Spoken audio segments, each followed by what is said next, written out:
Quem tem razão? Bom, depois de ataques do presidente Jair Bolsonaro ao sistema de urnas eletrônicas e à legitimidade das eleições, o Tribunal Superior Eleitoral aprovou esta semana por unanimidade a abertura de um inquérito administrativo para investigar o caso. O assunto gerou muita discussão porque alguns especialistas acreditam que não faz parte da jurisprudência do TSE abrir inquéritos contra o presidente da República. Então, para discutir o assunto, a gente recebe aqui, sempre no Quem Tem Razão, duas pessoas para opinar. Quem já está conosco aqui é o Sávio Chalita, professor de Direito Constitucional e Eleitoral, e já está chegando também para a conexão conosco. Além do Sávio Chalita, tá aqui no meu texto. Deixa eu voltar aqui para a gente poder falar sobre isso. Mas o Sávio já está aqui conosco, eu já vou dando as boas-vindas para ele, porque é um assunto novo, é uma situação diferente. E o Carlos Miller, que é o consultor de relações governamentais da BMJ Consultores Associados. Sávio, seja muito bem-vindo. Uma alegria poder participar mais uma vez desse momento que eu falo do espaço de democracia, né? Não só pela presença da imprensa, que é indispensável à democracia, mas a possibilidade de trazer um ponto de vista de natureza jurídica, né, no meio do contexto político que nós vivemos no Brasil, de muitas dúvidas. Então, muito obrigado. Eu trago aqui todo o meu carinho a todos vocês da Jovem Pan e os ouvintes. É um prazer estar aqui. Muito bem. Eu começo perguntando ao Sávio, depois quero ouvir o Carlos também, em relação a isso. A minha primeira pergunta é direta para quem está nos assistindo, é a que está aparecendo na tela. O TSE pode abrir um inquérito contra o presidente pela primeira vez, até no que eu me lembro, se for diferente pode me corrigir, uma coisa como essa acontece. O TSE pode abrir um inquérito contra o presidente, Sávio? Legal, essa é uma ótima pergunta, né? E tem a comunidade jurídica, ela já se debruça sobre o assunto desde 2019, quando diante da portaria do ministro, na época era presidente, Dias Toffoli, que instaurou a portaria que ainda está, né, em tramitação, que instaurou a portaria que traz origem ao chamado inquérito das fake news. Então, de fato, o inquérito, ele, embora não seja algo exclusivo, né, não é uma peça de exclusividade das autoridades policiais, o próprio Supremo recentemente trouxe esse entendimento, ela pode ser tanto titularizada por um membro do Ministério Público, né, através das investigações específicas realizadas pela autoridade policial, né, aliás, é uma peça dispensável quando diante de uma ação penal, né, ela é só uma forma de um procedimento administrativo para garantir a compilação de provas. E o Supremo, recentemente, até quando julgou a respeito da constitucionalidade ou não do inquérito das fake news, né, eu anotei aqui, inquérito 4781, nós tivemos o julgamento de uma DPF 572, que justamente faz uma interpretação é o chamado artigo 43 do Regimento Interno do Supremo, que traz espaço a existir um inquérito do formato que nós vemos hoje.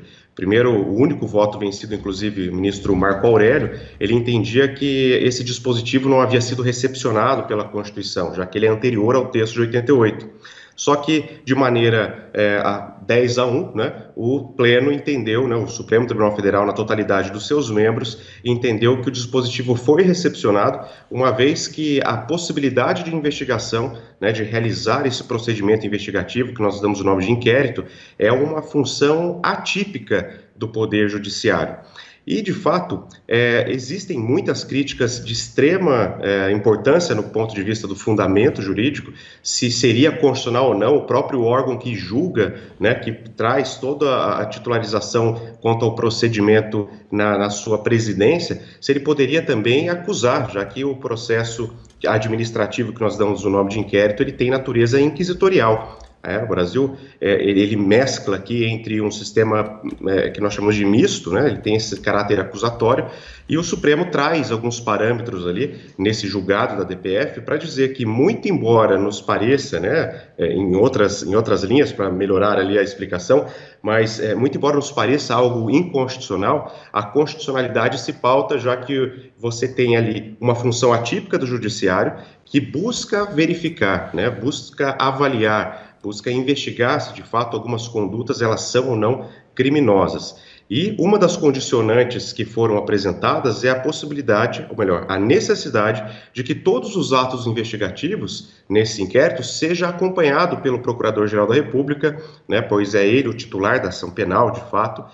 E também tem outras condicionantes que já seriam de decorrência lógica, como o respeito ali às garantias constitucionais que relacionem a defesa, né, a dignidade do investigado, a presunção de inocência, entre outros que já deveriam ser respeitados em qualquer outro procedimento investigativo, né. Por exemplo, também nós temos uma súmula vinculante que garante ao advogado, ao defensor, acesso amplo e irrestrito a tudo que já foi documentado nos autos do inquérito. Então, também o STF aqui confirmou mais uma vez, embora já fosse também, repito, de decorrência lógica, que isso também seja respeitado. Mas é inegável que é bastante incômodo, né, você pensar em o próprio judiciário instaurar o inquérito, ele capitanear, ele titularizar essa investigação e ele mesmo julgar ao final, porque quando ele conclui essa investigação, ele entrega ao Procurador-Geral da República os crimes que eventualmente tenham sido ali observados, para que o Procurador-Geral da República possa ou não oferecer uma denúncia. Então, de fato, iniciar uma ação criminal em face do presidente ou das pessoas que forem investigadas, né? Lembrando que investigação não é o mesmo que uma ação judicial. A investigação é o momento que se busca capturar ali elementos que possam indicar a prática criminosa. Mas que, para que ela possa acontecer, para que se possa instaurar, é necessário um mínimo de indícios, um mínimo de circunstâncias que conduzam à existência de uma prática delituosa. Só para fechar, para passar para o meu colega aqui, que honra também a presença, quando nós falamos da situação de um inquérito pelo judiciário, é importante lembrar que o regimento interno do Supremo, ele traz a possibilidade da investigação, mas com vistas a delitos cometidos dentro ali, né, do seu espectro de atuação, dentro da jurisdição física mesmo, né, dentro do local do Supremo, dentro do âmbito do Supremo, e também tudo aquilo que venha a trazer impacto à sua soberania enquanto figura de competência para guardar a Constituição, a guarda a princípio do texto constitucional e a função jurisdicional que exerce.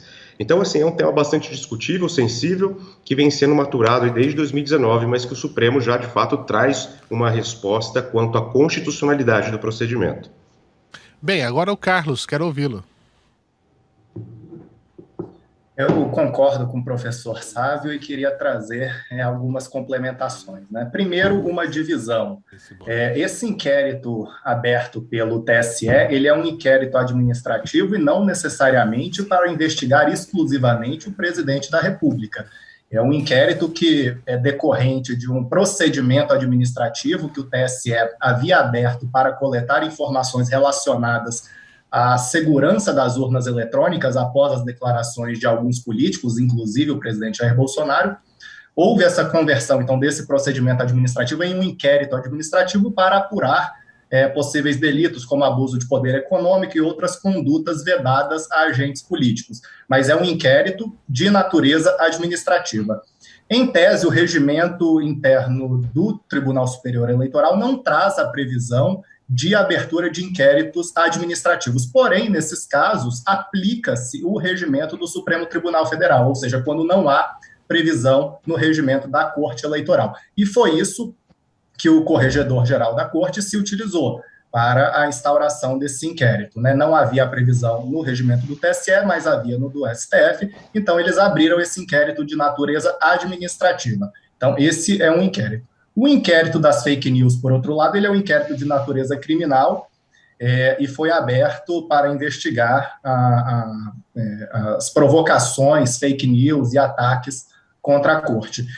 A abertura de um inquérito administrativo, não há aí muita discussão em relação à possibilidade, porque é um inquérito de natureza administrativa, geralmente para apurar condutas de agentes ligados àquelas cortes. Porém, o inquérito de natureza criminal, aí já há uma discussão um pouco mais delicada sobre a possibilidade de as cortes o abrirem sem a provocação do titular da ação penal pública, que é o Ministério Público.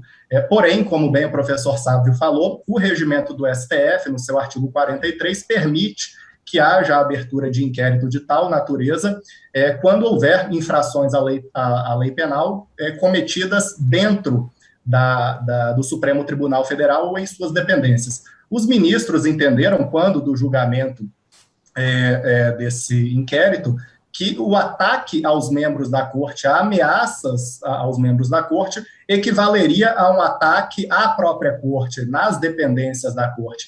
Então, eles julgaram possível a continuidade desse inquérito a despeito da não provocação do titular da ação, que é o Ministério Público. Então, nós temos aí um inquérito de natureza criminal, que é o inquérito das fake news, e um inquérito de natureza administrativa. A principal discussão sobre a abertura desse inquérito de natureza administrativa do TSE não é bem a abertura, porque, como eu falei, os tribunais podem abrir, então, inquérito de natureza administrativa. É sim o objeto desse inquérito. O objeto desse inquérito, ele é de fato administrativo, ou o tribunal está apurando fatos que não necessariamente remetem à administração própria? Então, essa é a discussão. O TSE poderia abrir uma investigação que está no limite da investigação administrativa, está quase numa investigação ali criminal, de condutas vedadas a agentes políticos, sem uma provocação, por exemplo, do Ministério Público. Então, essas são as críticas aí do presidente Jair Bolsonaro a esse inquérito.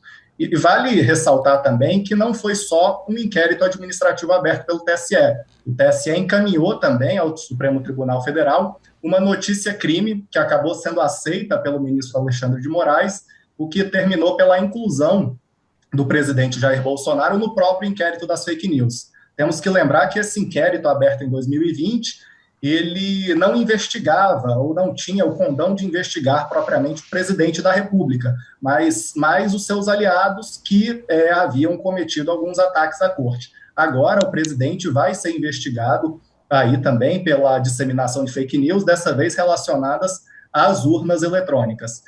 Aí é mais uma crítica também que o presidente Jair Bolsonaro fez à corte. Não estou entrando aqui no mérito se foi correto ou não, porque, como bem o professor Sávio falou, o STF consolidou, então, o entendimento sobre a possibilidade da corte realizar esse tipo de investigação. Mas o que o presidente e seus apoiadores têm dito é que essa notícia-crime não poderia, de ofício, ser aí acatada e o presidente incluído no inquérito, né? O ministro Alexandre de Moraes deveria ter enviado isso à PGR para que ela se manifestasse sobre uma eventual abertura de inquérito. Tanto é que a ministra Carmen Lúcia, nesta mesma semana, determinou o envio de uma notícia-crime à PGR, uma notícia-crime apresentada, salvo engano, pelo Partido dos Trabalhadores, para apurar justamente esses mesmos fatos, né, essa disseminação de fake news relacionada às urnas eletrônicas. O ministro Alexandre de Moraes foi um pouco aí mais incisivo e determinou desde já a abertura das investigações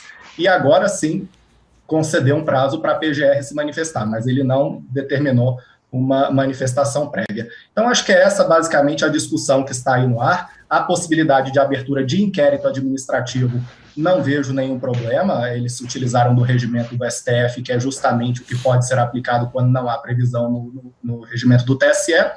A dúvida que paira é se essa investigação desse inquérito administrativo é de fato administrativa, se o objeto é administrativo, e no caso do inquérito das fake news, houve aí no começo essa dúvida de que se o Poder Judiciário poderia abrir de ofício um inquérito criminal sem a manifestação do titular da ação penal pública, que é o Ministério Público, mas a Corte consolidou o entendimento, então mesmo que haja em interpretações de juristas algo divergente, a Corte consolidou o entendimento e é o que, pelo jeito, vai ser aplicado a partir de agora. Agora, eu gostaria de falar com vocês e quero, não sei se nós vamos esquentar o debate ou não, a ideia é falar sobre isso. Eu queria falar sobre legitimidade, não é? Eu gostaria de falar sobre a legitimidade do processo eleitoral brasileiro e das acusações que o presidente faz, né, que o presidente levanta em relação ao processo eleitoral. São legítimas no seu ponto de vista, Sávio? Pois bem, primeiro aqui parabenizar, né, as colocações do Dr. Carlos pela apresentação, né, e só antes de te responder, fazer uma distinção. Todo procedimento investigativo, ele necessariamente ele é administrativo, mas o Dr. Carlos bem colocou aqui, né, que é com relação ao objeto que se distingue entre o administrativo e o não administrativo. Então, o procedimento investigativo, seja realizado pela autoridade policial, seja aquele realizado pelo Ministério Público, né, que é também chamado de PIC, Procedimento Investigativo Criminal, ou esse inquérito regimental do Supremo, que inclusive, embora seja regimento interno, a Constituição recepciona como uma lei ordinária, né, é um aspecto técnico, mas é importante se pensar. Então, o artigo 43 ele tem o peso de uma lei para nós. É importante lembrar que ele pode nascer administrativo e no curso das investigações, ao se constatar a existência, de fato, de uma prática criminal, né, aliás, uma prática criminosa, isso é remetido para o titular da ação penal competente, né, para denunciar o presidente, por exemplo, que é o Procurador-Geral da República. Então, para que as pessoas possam, de fato, distinguir, né, às vezes as nomenclaturas técnicas nos faz trazer uma nebulosa compreensão. Então, aquilo que está no procedimento, o procedimento em si ele é administrativo, não é judicial, né, embora realizado perante o judiciário, mas o seu conteúdo, que é o que foi apresentado aqui, se é de natureza administrativa e pode permanecer como objeto ou se tem necessariamente uma aplicação criminal. E nesse ponto, só rápido parênteses e respondo à colocação, é que quando eu observo, né, o que o Supremo já decidiu em outros momentos, inclusive uma situação muito polêmica, que foi se o inquérito, a investigação em si, ela é privativa, exclusiva da autoridade policial, ou se podem outros órgãos, como o promotor, né, capitanear, titularizar a investigação, o Supremo entendeu que pode.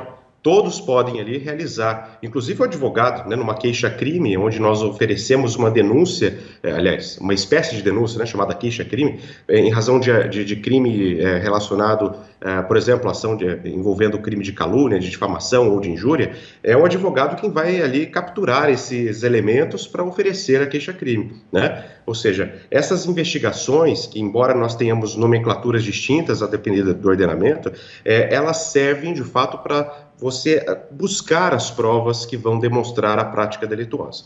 Agora, com relação à questão da legitimidade ou não de se apresentar essas afirmações que o presidente tem feito, eu acho particularmente extremamente saudável a democracia que discussões a respeito do processo eleitoral aconteçam. Até porque a prática do exercício do voto, ela é uma prática relacionada diretamente à atuação do titular do poder, né? Quem é o titular do poder? Não só pela concepção teórica, que nós falaríamos aqui do poder constituinte originário, por exemplo, mas também pela redação da Constituição. Artigo 1º, parágrafo único, vai dizer que todos irão aqui, todos são, o povo é titular do poder, a ele pertence o poder, e esse poder ele vai ser exercido em duas formas, em duas frentes. De forma direta, através do voto, por exemplo, do plebiscito, do referendo, da iniciativa popular, da ação popular, entre outros mecanismos de atuação, mas de uma maneira mais densa, através de representantes eleitos democraticamente. Então, é saudável que as discussões aconteçam e que aconteçam em âmbito do Congresso, mas é muito perigoso, da mesma sorte, no mesmo cenário, mas em um ponto contrário, né, que os ataques sejam realizados da maneira que estão sendo feitos. Porque você coloca, querendo ou não, num contexto em que a política do Brasil está mais polarizada, muito mais do que já foi um dia futebol, do que já foi religião, o que é religião, num contexto em que as pessoas têm até medo de se manifestar. Às vezes, uma colocação minha aqui, num momento como esse, de um diálogo saudável, a colocação do Dr. Carlos, a colocação de qualquer pessoa que venha a trazer um ponto de vista jurídico, pode ocasionar os chamados, ou inflamar os chamados haters. Imagine as pessoas que estão à frente, liderando correntes de direita, esquerda, centro, ambidestra, qualquer que seja, né, se posicionando. Você pode inflamar a população. E ainda mais num contexto de informação que nós temos bastante deturpado, né? Quem conhece o processo eleitoral de perto sabe da confiabilidade das urnas, sabe que existem milhares de situações de fake news, sabe das etapas que nós temos de verificação e auditagem. Quando a gente fala do voto auditável, o nosso voto já é auditável.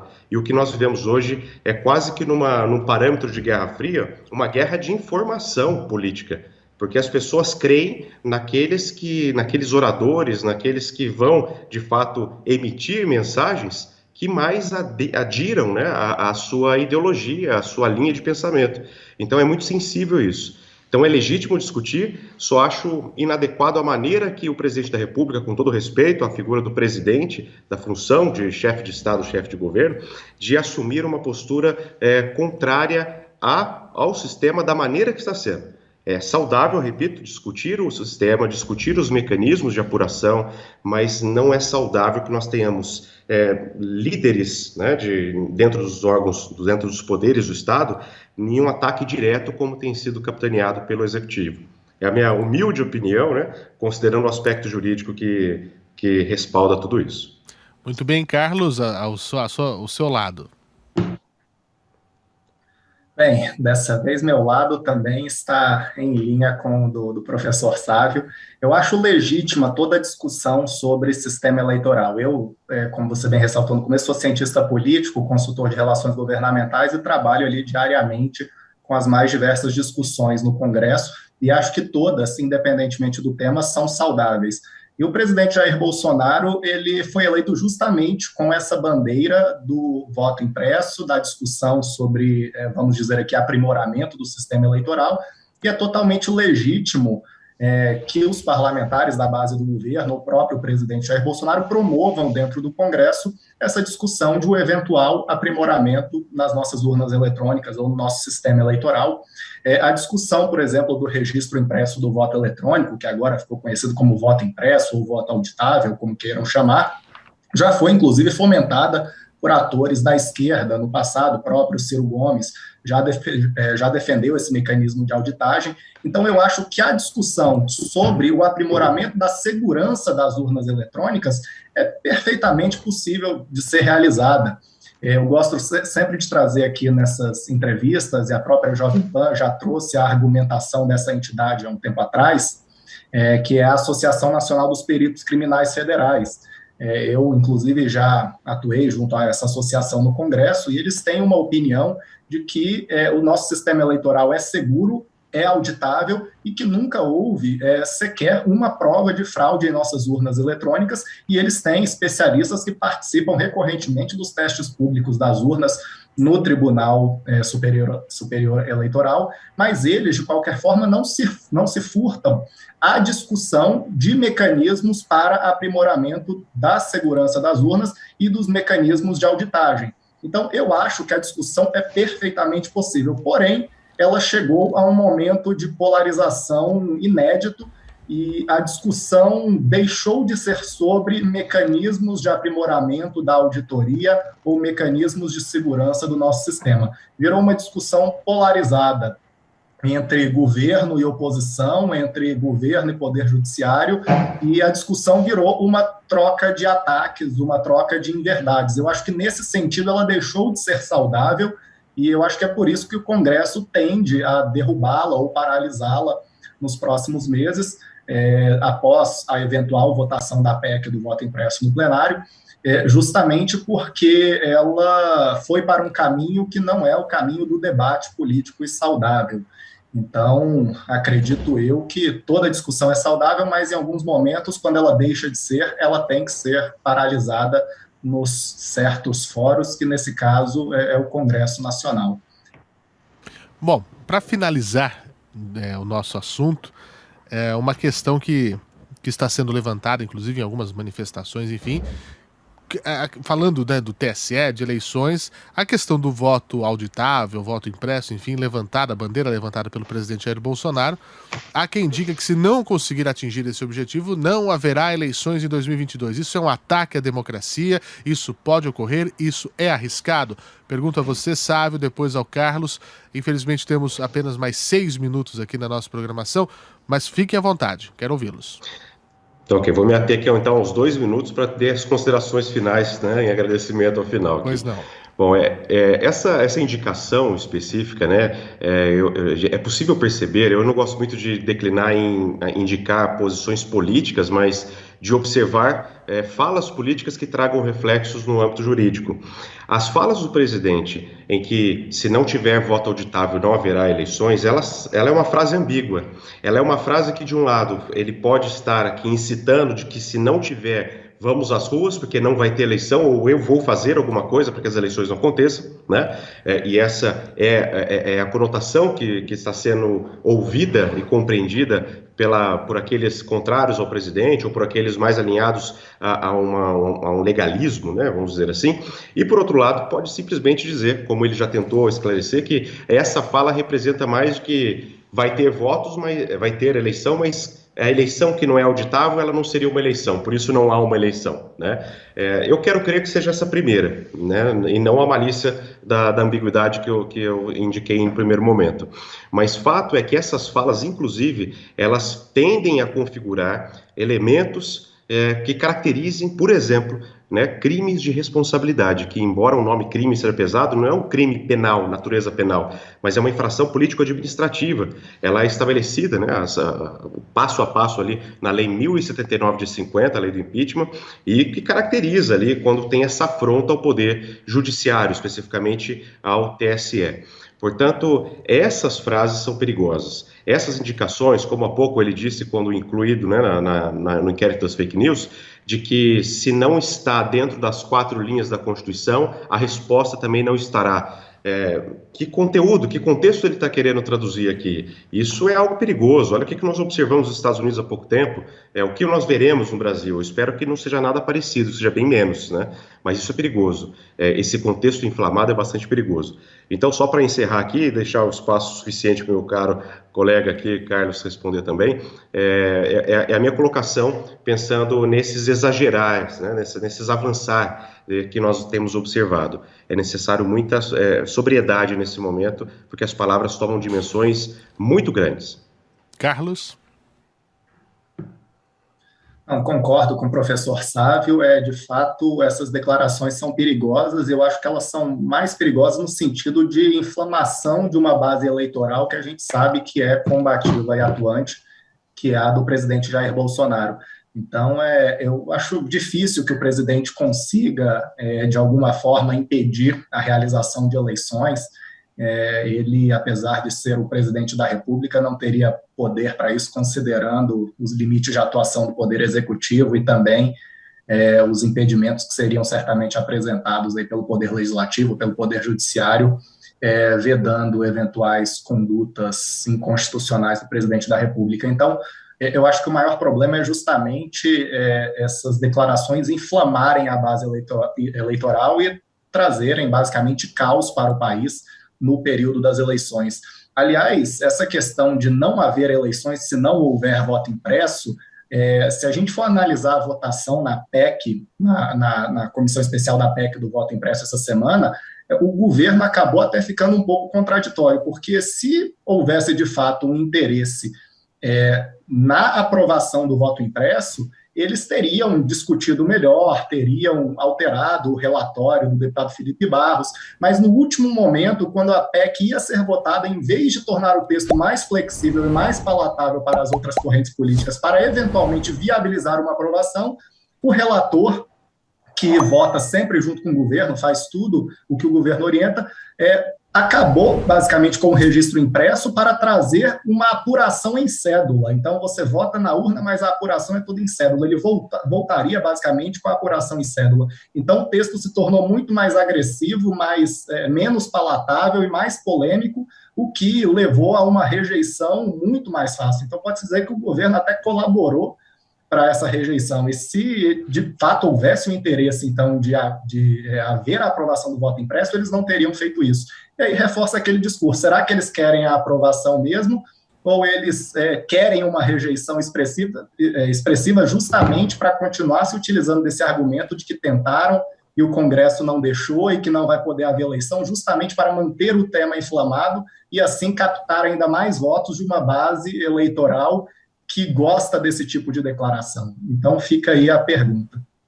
Muito bem, eu gostaria de agradecer pelo debate do Quem Tem Razão de hoje, Carlos Miller, consultor de Relações Governamentais da BMJ Consultores Associados, e o professor Sávio Chalita, da disciplina de Direito Constitucional e Eleitoral.